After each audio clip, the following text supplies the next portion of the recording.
because we are a small team, and my current job, we do work from home quite a lot. We were doing that quite a bit. We basically didn't have an issue because we were always talking to each other online, whether it's on Zoom or Skype or Teams or whatever. So it wasn't a big difficulty. I think in situations where you are thrown into an environment where you're not used to it, you can still adapt. For me, because we were already working from home, it made it easier. Wasn't so difficult. But if we're talking about, say, a company where there's like 8 to 10 people that you have to manage, for example, if it was in my old firm, I think it would have been a more difficult adjustment.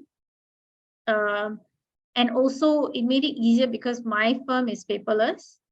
So if you're working in a job where you have to be in the office because you're tied to the your work is tied to your computer at the office, or a lot of it is paperwork, I think it would have been more difficult. But I was able to because we were already used to working from home and using online methods of communication. So Okay. So having been in this field like for quite some time, can you tell us what is your biggest management strength and weakness? My biggest management strength, I think, is effective communication. I think I communicate well with my team or the team people that I work with. Weakness, I think, is hesitance to delegate. Okay. Because I always feel I do the job better than then it becomes difficult to delegate, which is the worst thing you can do. All right. So my next question is, do you have people coming from different cultures and diversities in any sort of your team? And if yes, how do you manage the cultural differences within the people on your team?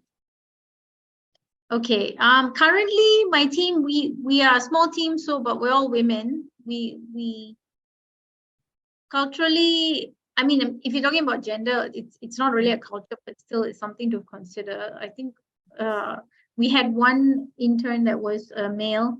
I think we made him feel pretty comfortable. We didn't make him feel, we didn't talk about woman stuff or, in terms of culture, because for me personally, I always grew up in a multiracial Singapore. We grew up in this environment.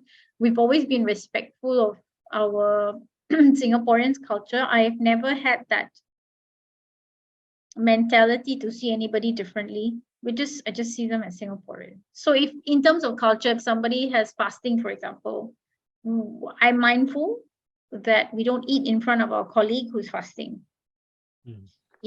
Those are things that you have to know. And being in this multiracial society, it's something we already are ingrained in us. We know how to be respectful. So it's a lot of it is being respectful and being aware.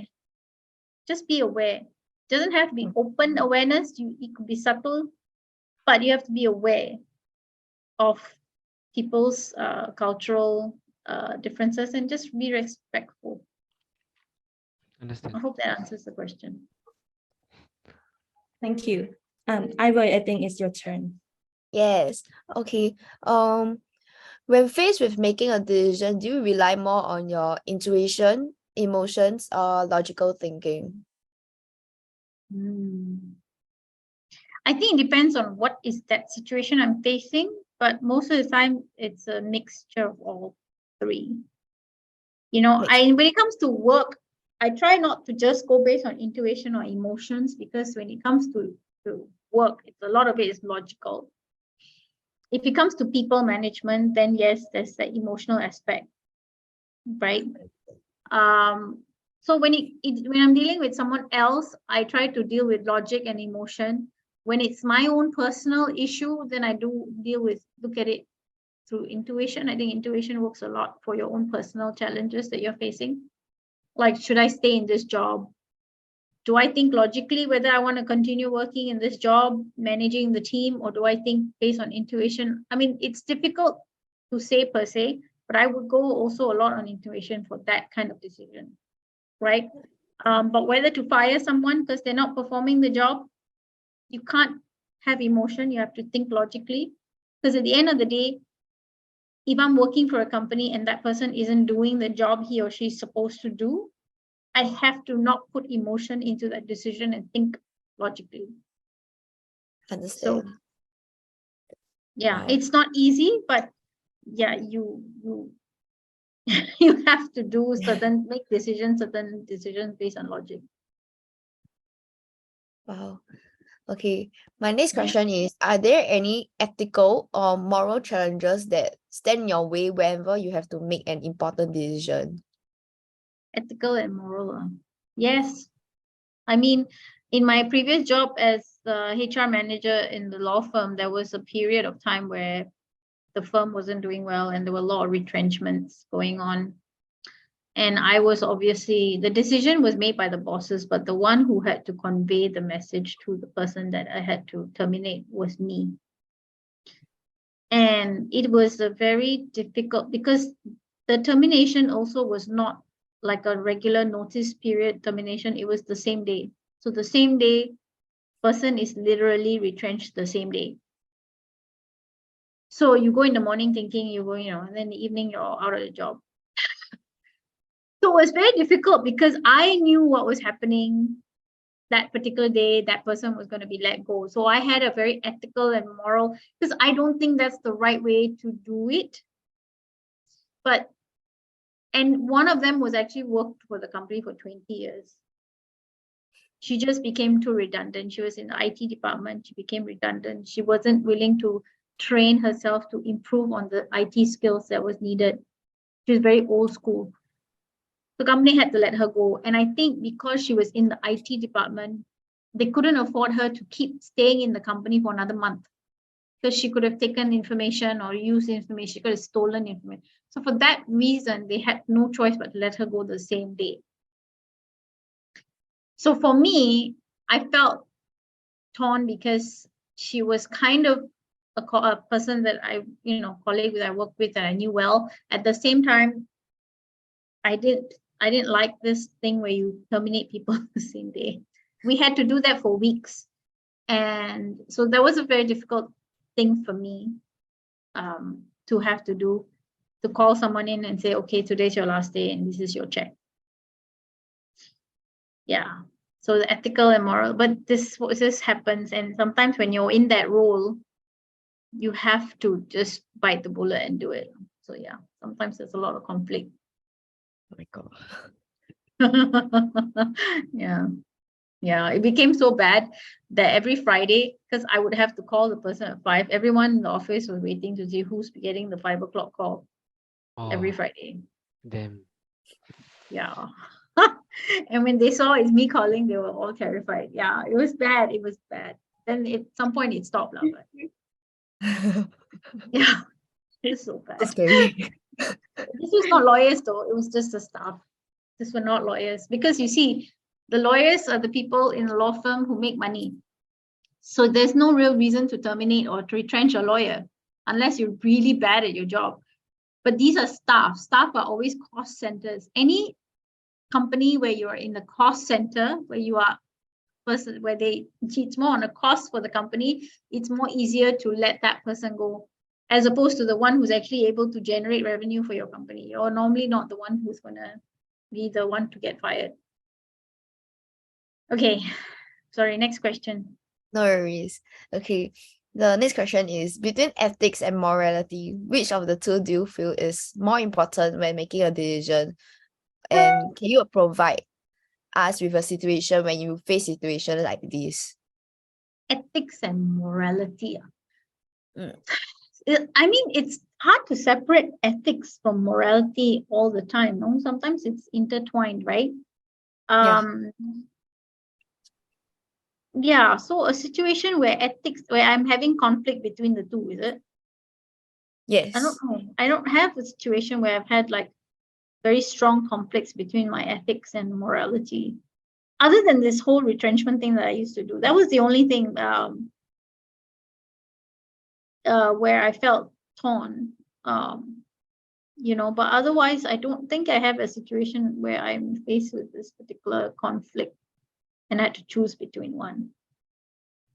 Yeah. Understand.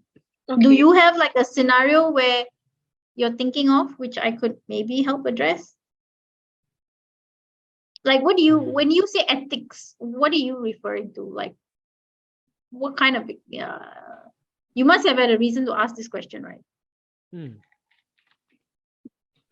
Like any idea, like what when you say ethics and morality? Because like sometimes whatever's ethical is not moral, whatever's not moral is like ethical. Do you know what I mean? It's like interchangeable sometimes. Correct. In what? Okay, give me an example. What are you talking about? I think your retrenchment situation was quite Yeah, it was that situation. I mean, ethically, was it the right thing to do? No, I don't know. I mean, you could say no because it seems cruel, but if you look at it in a company's perspective, they just, when you let somebody go, the company can always say, okay, look, I give you 1 month notice, you can continue working for 1 month. But it's very different when the company is telling someone that we're going to fire you or you're going to be let go in 30 days. As an employee, there's a fear that the employee is going to do anything to sabotage. They could steal clients in the 30 days. They could all the clients. They could steal data, information, and then you're there sitting there waiting for 30 days to go by. That is why when employers let employees go, it's always immediate. They will pay you 1 month salary, ask you to leave. Okay. But when it's employees wanting to leave, we say we give you 30 days notice because I mean you don't say I'm leaving today itself because you don't want to pay the employer the 1 month salary, right? Obviously not. You have to reimburse the 1 month salary, so you have to work the 30 days or 2 months or whatever is the thing. And usually if it's an executive position, the person's role is so serious that you can't just leave immediately and leave the company in the lurch. So that's why ethically and morally, I mean, it the right thing to do is give people time to adjust, that they've let go so they can find another job. But if you think about it, that employee can do so much damage. Understand. In that 30 days. That's why the company lets them go, and the company can afford to pay you 1 month salary or whatever retrenchment package, right? As opposed to the other way around. But so can I ask a question? Yeah. So do you feel like has your feelings changed? Like, because at the beginning it's very tough for you to, like, let's say, retrench someone, right? Like pass them the notice. But as you did it across this span of time, do you feel like it became has easier? your heart, like, has it hardened enough to, like, just look them straight in the eye and just pass them the notice? No. Every single person was tough. Even the one who didn't do the job properly and actually had it coming. Understand. Because you can't, you have to do the job professionally because you're in that role. You're being paid to do a job, you have to do it well. Even if it's the worst type of job you have. At the same time, it doesn't mean inside you don't feel torn or feel bad. You know what I mean? Because people also do things because they don't want to lose their job. I'm a manager. Although I'm a manager in my role, but I'm also reporting to someone. I don't want to, and now that I'm on my own and doing my own business, it's still difficult. Understand. It never becomes easy to turn somebody's life upside down. So you can also say that these events did not change how you think and how you process things also? No, I think it makes me more human. Okay, I understand. I mean, I give you another thing that I will just share. I was a HR manager, okay? So one of my jobs is making sure that staff are punctual. But I was not punctual. No, I was not punctual. I was always late, and I even did stuff how to not avoid getting caught by my boss. And the worst thing was this: I would tell my staff, "Can you come and get my handbag?" Because we had 3 levels. Okay, my office was on the 24th floor, the conference room 25th floor, and 23rd floor was another floor of lawyers. So I would go to the 24th floor and tell my staff, take my handbag in to my room. Then I'll go to the 25th floor and pretend I was already in the office. And I know I'm a manager, but because I was afraid of getting caught by my boss. And one time, would you believe it? The lift opened and it was my boss on the 24th floor. On the 24th floor. That's when I realized, you know what? It doesn't work. And they will call me, this particular boss will call me at 8:31. I was supposed to be at work by 8:30. 8:31, I see there's a missed call. And you're like, oh my God. And then I told myself, okay, but there are a lot of people who come on time. They come at 8:30. In fact, some of them come at 8:15. But they don't do their work until 9:30. You know why? Because they're making coffee, they're going to the bathroom, putting on makeup, or chit-chatting, or whatever. And they don't really start work until 9:30. Whereas for me, I come 8:45, 15 minutes late, but I start work straight away. So then I'm at a dilemma, I'm at a crossroads. So which is it? Right? So in my managerial position, I have to ask myself, right? Is it okay if someone's 5-10 minutes late and they come in and sit down and start the work, as opposed to someone who comes at 8:30 but doesn't do shit until 10 o'clock or 9:30? They're on the computer, surfing the web, chatting with their friends. So morally, ethically, right? You're supposed to be at the work by 8:30. So do I then call the person who is late for 10 minutes, but is very diligent and does a great job, and scold them or tell them, hey, you need to do better? Or if my boss were to tell me I can't be late for 5 minutes, 10 minutes, as opposed to one that comes at 8:30 and doesn't do any work until 9:30 and is literally earning an hour's worth of salary for doing nothing. So food for thought, right? What should you do? So extra info, sorry. Okay, next question. Okay. How would you define your management style when it comes to your team?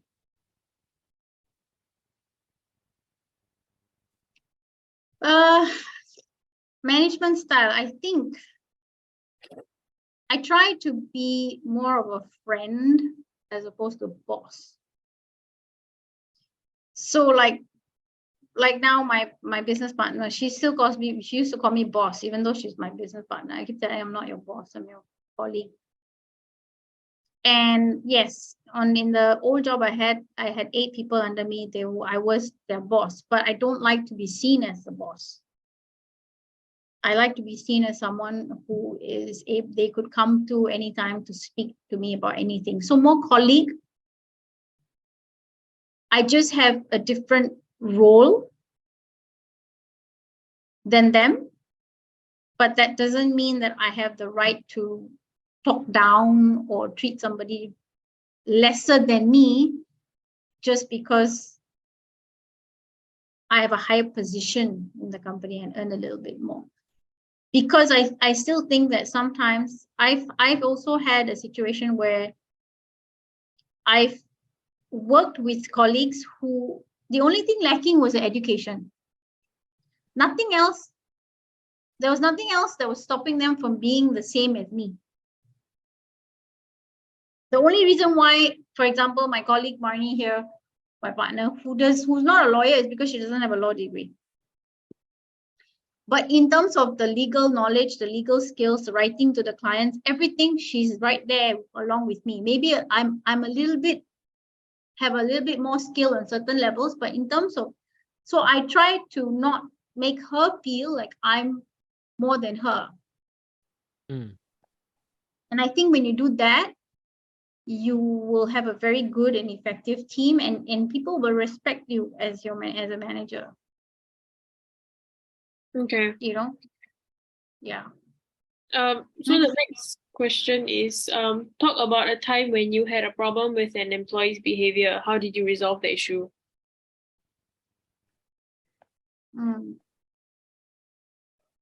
Okay, so there was this one employee in my old job.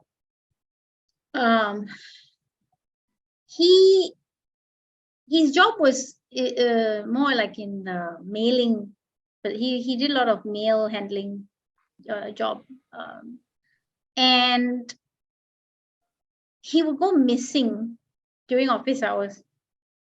Sometimes he's out of the office. I can't remember, was it mail handling or basically administrative, very administrative job. So once or twice I was doing my rounds in the office and I caught him sleeping on the job in the corner of the office space, right near the bathroom. There was like a section of the office where it was very corner. It was one of those private cubicle office toilets. It was in the corner of the building. So I just so happened to be walking by and just looking at stuff, and then I saw him there sleeping, and he was sleeping quite a lot on the job. So I had to call him in and tell him to stop doing that. Even if you have finished your job or for the day and nothing else to do, you don't go and sleep. You find something else to do. Find something you could be useful in. Moving furniture or rearranging something, or come to me and say, hey, I've done my work. Do you have anything else for me to do so that I can pass, do? So, you must always be mindful that you're being paid to do a job, right? You don't cheat anybody in the sense that if he's sleeping, he's been literally paid to cheat, or even people who go to smoke during office hours, right? You're literally leaving your role to go and do something that you're not being paid for. So yes, so I have had situations like that where I had to talk to them, to tell them, to explain to them why what they're doing is not right. Okay, even if he finished his job, that doesn't mean you go and sleep. What it means is find something else to do. And if they say, well, that's not my job, well then, see, when someone tells you that's retaliatory, then you have to then educate them and say, no, but that's not how it should be. Even if it's not your job, you're being paid to do a job from 9 to 5. You can help out, or you can at least, then maybe we have to think of a different role for you. Okay. So yeah, so as a manager, you are constantly having to not just manage your staff, your work, everything, but also making sure you are doing right by the company that you're working for. Okay. My bosses obviously didn't know that, but I dealt with it. Yeah. If they knew, the big bosses would say, fire, immediately go. No chance. Okay. Any other question? Yeah, last question. We have like 7 minutes left. How could the organization, how could you and the organization overcome any communication challenges that you might face in the virtual workplace? You mean like on virtual workplace? What do you mean by virtual workplace? Like I mean, you're online, working online, right? So like, like if there are any communication challenges that arise because of the fact that you're working online, because you're working virtually, right? How would you like solve that? Okay, so my job, most people work by emails, right? Usually when you send instructions by an email, typically you should be able to know what to do, right? So if it's a virtual situation and you find or you find the work isn't being done, you call, you talk, do a video call or something. If you're not stuck because of COVID and you're having to stay home because of quarantine, then you go and meet the person and have a chat with them face to face. I think very important to remember, when you have a negative situation, you need to be mindful of the person's dignity. So if it's one particular person, you talk to them one-to-one. If it's a general team type relating, then you do a pep talk to everybody, not singling out anyone. You can give examples without naming anyone. The idea is, again, not to remain respectful, put your point across, as you need to, without scolding people. Being firm, there's a difference between being firm and scolding someone. When you're firm, you don't necessarily make the other person feel embarrassed. But when you are scolding someone, it's always going towards an embarrassing situation. So you don't want to do that. Even if it's one-to-one, it can still be embarrassing, right? Yes. So always be mindful not to do that kind of thing. Yes, sometimes we lose it. If we lose it, you apologize immediately and then walk away from the situation. Right? But yes, in a virtual environment, it's much more harder to ensure people are doing their jobs, but you must also have that element of trust.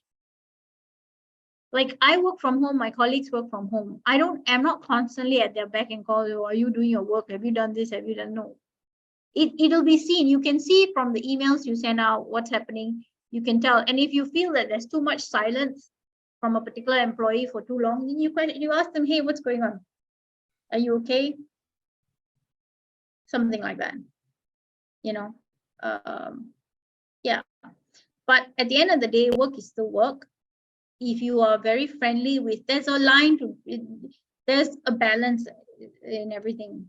You can be friendly, respectful, but if you're in the position of authority, you still have to be firm. Okay? And you cannot think like, oh, well, it's not my company, I don't care. Like when I was in that big size firm, I was not a shareholder, I was not earning anything other than a salary. But I know that if I did a good job, they'll promote me or give me a good bonus, or there'll be something I'll get out of it. Right? So, but also it's a growth, your own personal growth. So every single job I've done since the time I started working till now has helped me to be the person I am in managing my business today. So. Okay. Yeah. Any other questions? That's all the questions we have. Okay, I hope it was helpful. Yeah. Yes. Yes. Okay. Good. Thank you so much. Okay, if you don't have any follow-up questions, you all can let me know separately. Okay. Thank you so much. Okay. Good thank luck. you. Bye-bye. Thank you. Bye. Bye. Thank you. Bye.